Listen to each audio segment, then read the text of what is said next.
इसी प्रकार शास्त्र का उन्होंने कहा हिंसा रही है धम्म में। पहले फिर उन्होंने गुरु का स्वरूप कहा। कौन है गुरु? जिस चाय को गुरु कह रहे हो तुम, कहलवा रहे हो गुरु। सबसे पहला को गुरु वो है जो गुरु की कोटि में नहीं आता। 28 मूल गुण नहीं है,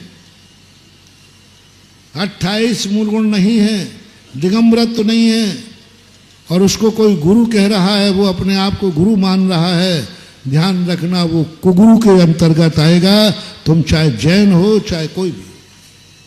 जैसे हमने कहा 18 दोषों से रहित नहीं है, वो अपने आप को देव माने तो कौन है?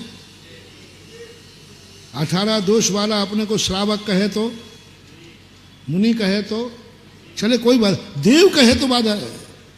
श्रावक तो वो है। श्रावक हो सकता है 18 दोष वाला, लेकिन देव नहीं हो सकता 18 दोष वाला। इसी प्रकार तुम श्रावक हो सकते हो।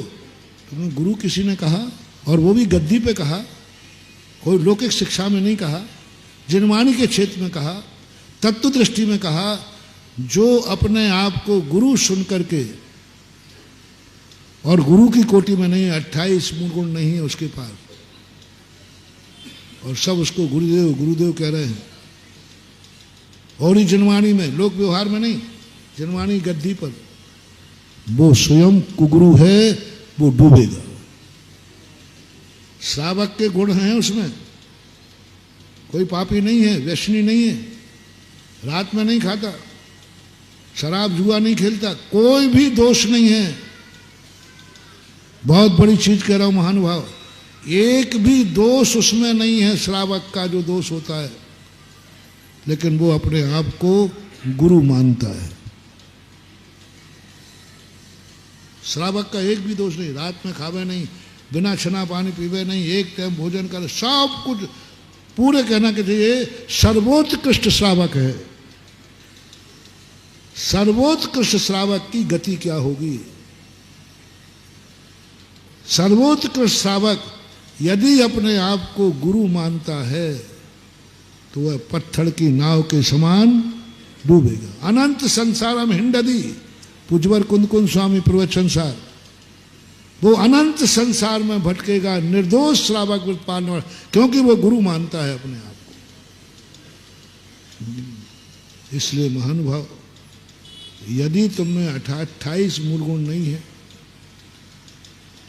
विषयासा वसाती तो नरारंभो परिग्रह, ज्ञान ध्यान तपो रखता तपस्वी सा प्रसिद्ध, ये यदि गुण तुम्हारे में नहीं है, इसलिए हमारे आचार्य श्री धन्य है, जय हो गुरुदेव, जिन्होंने कहा नहीं, आरिकाओं को कह दिया, एलक छुल्लक को कह दिया अर्घ नहीं चढ़वाना, ये अर्घ गुरु का है।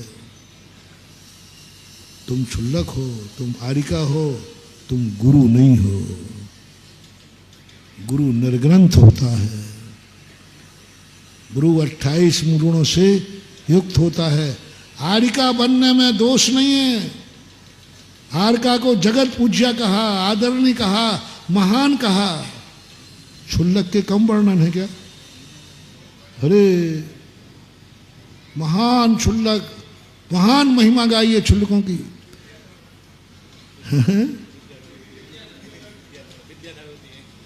विद्याधर होते हैं, हाँ, सब बहुत बहुत बड़ी। लेकिन यदि वही आरिका, वही एलक छुल्लक अपने आप को गुरु मान ले, तो ये पत्थर की नाव के समान डूबेंगे। चर्या में कहीं कमी नहीं है, अपनी जो चर्या है उसमें कमी नहीं है, लेकिन अपना गुरु मान करके पुजवा रहे हैं। लोग गुरु मान रहा, जय हो गुरुदेव, नहीं, मैं गुरु नहीं हूं। और परिग्रही को तुम गुरु, परिग्रह अपने आप को गुरु मान रहा है। यही बात तो मैंने जयपुर में कही थी कि सबसे पहले महाराज जी, हम लोग कम से कम ये है गृहीत मिथ्यात्व नहीं पालते। हम कुगुरु कुदेव कुशास्त्रों को नहीं जाते। हमारे भक्त स्वाध्याय करते हैं। सोनगढ़ से उसने कम से कम, कानजी ने कम से कम कुगुरु कुदेव का कभी समर्थन नहीं किया।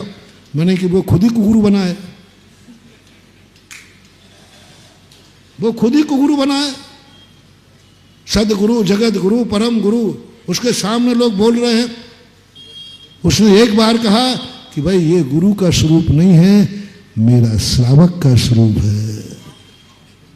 मैं पंडित हूं, मैं श्रावक हूं, मैं सम्यक दृष्टि हूं, यहां तक चल जाता,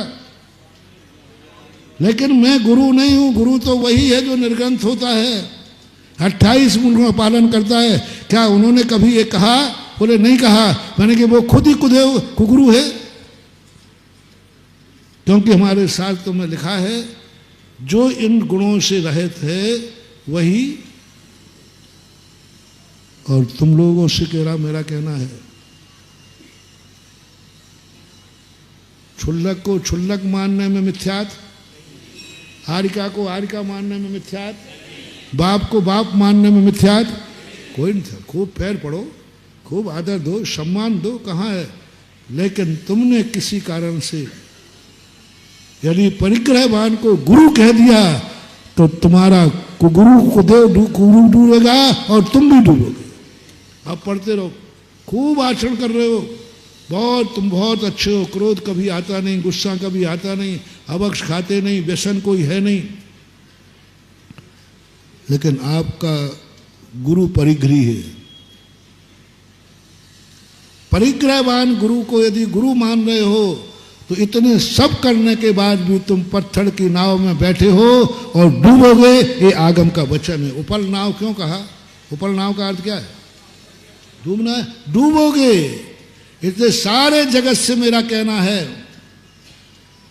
तुम कहीं किसी परिग्रही को गुरु तो नहीं मानते हो। मोक्ष मार्ग, मोक्ष की गद्दी पे शास्त्र की अपेक्षा वो ज्ञान दे सकता है, शिक्षक हो सकता है, तुम्हारा उपकारी हो सकता है। उपकारी हो जाने मात्र से वह गुरु नहीं हो गया, उपकारी होने मात्र से गुरु नहीं हो गया, उपसर दूर करने से वो भगवान नहीं हो गया। कई लोग कहते महाराज जी देखो देवताओं ने, धरणे पद्मावती ने उपसर दूर किया ना, हमने किया तो फिर पूजा करने में क्या? नहीं, गलत बात है। यदि कोई राज चलने वाला कोई व्यक्ति महाराज का उपसर दूर करे तो क्या वो पूजा के योग हो जाएगा? उपकारी अलग है, उसने उपकार दूर किया, प्रशंसनीय है, प्रशंसनीय है लेकिन पूजनीय नहीं है, प्रशंसनीय है लेकिन वंदनीय नहीं है, प्रशंसनीय है लेकिन उच्चासन के प्रशंसनीय है। बहुत अच्छा काम। इसी प्रकार किसी पंडित ने, किसी गुरु ने आपको उपदेश दिया, शनमार्ग पे लगाया, सम्यक दृष्टि बनाया, तो भी वो गुरु नहीं हो सकता, गुरु नहीं हो सकता। यदि तुम गुरु मानते हो, सब कुछ अच्छे हैं तुम्हारे, तो भी तुम पत्थर की नाव में बैठे हो। ये बहुत बड़ी बात समंतभद्र महाराज ने कुगुरु, कुदेव और कुशास्त्रों को सबसे पहले वर्णन किया।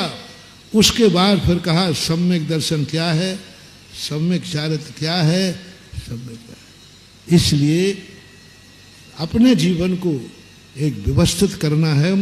पहले आपका देव सचा, तुम कैसे हो मैं नहीं पूछ रहा हूं, तुम कैसे हो मैं नहीं पूछ रहा हूं।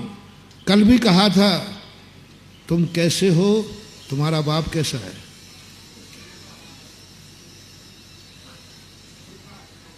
मेरे लक्षण ही उल्टे सीधे होते। मैंने ये नहीं पूछा कि तुम कैसे हो, तुम्हारी जाति कैसी है, तुम्हारा कुल कैसा है, तुम्हारा देश कैसा है, तुम्हारे भगवान कैसे हैं, तुम्हारा शास्त्र कैसा है, तुम्हारे गुरु कैसे हैं। बस सब चोखे हैं तो तू भी चोखा बन जा रे।